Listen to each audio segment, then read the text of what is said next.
everyone! Samahan niyo akong gawin yung ating cake for today's video. Ang cute lang din ng cake natin ngayon. Kaya panoorin niyo hanggang dulo. Ayan. Kinoting na natin siya ang ating bestseller pa rin na Choco Moist. Tapos ang kanyang base color is white. Ang size niya is 7x4. Ang kanyang cake board is 10 inches. Tapos may ganyang design lang siya. Pag ganyan design lang ang ating cake na sinend sa atin. Ang cute lang din niya at the end. Tapos may kasama din siyang cupcake, 12 pieces. So, ayan. Half lang. Ayan. Malapit na siyang matapos yung kanyang gilid. Tapos sa top, lalagyan din natin siya ng ganyan. O, diba? Simple lang siya yung kanyang design. Pero cutie.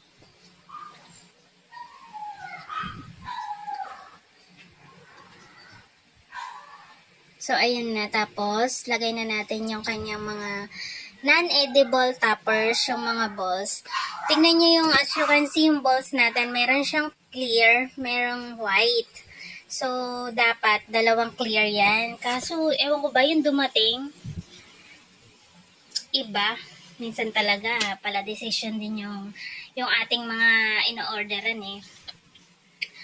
Okay sana kung dalawang clear yan. So, ayan.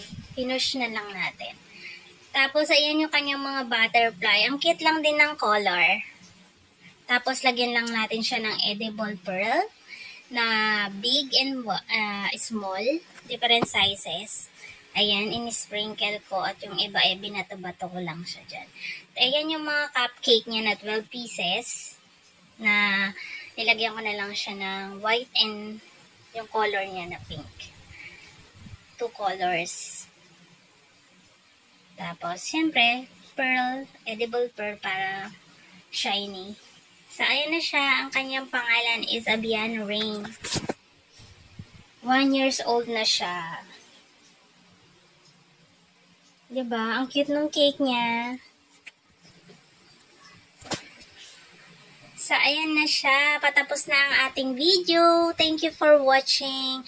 Don't forget to share our video. God bless you all. Ayan na ang kanyang finished look. O, diba? Ang cute niya kahit ang simple. Thank you. Bye!